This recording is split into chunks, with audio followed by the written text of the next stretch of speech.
Hello, kumusta po? Magandang hapon po. Ngayon lang po ulit tayo nakapag-vlog, no? Sobrang busy po eh.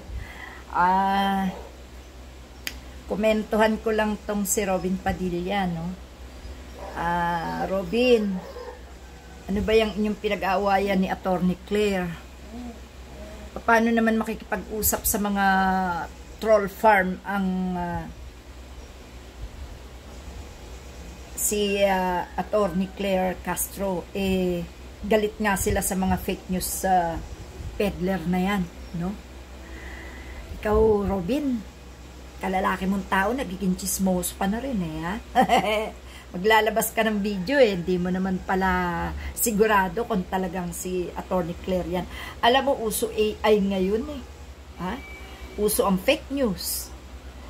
Alam mo, kahit patalino tayo, kaya tayong mabiktima ng mga fake news. Ang gagaling nila gumawa. Kailangan lang talaga hanapin mo kung saan talaga yan legal na nakapost. Ano? So, masasabi ko sa'yo, huwag niyo pag-initan si Attorney Claire. Dahil yan nagtatrabaho lang. No? At syempre, ikaw nga pinagtatanggol mo si Duterte. Siya pa kaya, natural, pagtatanggol niya si Marcos. At kami naman, natural, pagtatanggol namin yung tama at yung maayos na mga balita, di ba? Kung tama at maayos, bakit hindi namin ipagtatanggol kapag sinisira ng mga DDS na katulad mo? Alam mo, Robin, magbago ka na para pamarisan ka ng mga DDS. Kapag ikaw naging makabayan, magiging makabayan na rin yung mga DDS, ikaw dapat ang magpaliwanag sa kanila na dapat lumugar sila sa tama.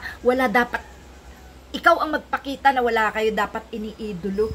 Maganda pa tingnan sa isang senador na iniidolo mo, vice president lang. Pare-pareho lang. Alam mo yung kaya gawin ng presidente, ng vice president. Kaya nyo rin sana gawing mga senador Hindi yung para kay mga aso. Sunod-sunuran kayo dyan porque nakatataas sila. Pag mali sila, mali sila. Pag mali sila, itama nyo. Yun ang trabaho nyo dapat. Hindi yung makikitanga kayo, tanga na yung inyong vice president, makikitanga pa kayo. Kaya ang labas nyo, pati supporters nyo, tanga din. Huwag ganon. Matuto kayong lumugar. Nagtrabaho kayo sa gobyerno bilang politiko para maglingkod ng tama sa bayan.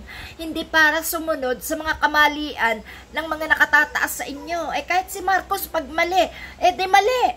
Pag si Duterte mali, di mali. Itama nyo. Para yung taong bayan matuwa sa inyo. Wala kayong titingnan kundi ang taong bayan, ang bansa, at ang mga nangyayari sa gobyerno. Ang mali, itama nyo. Dapat ganun kayo. Dapat hindi kayo pumapanig sa kahit kaninong nakatataas sa inyo. Kasi hindi porket nakatataas sila, sunod lang kayo ng sunod.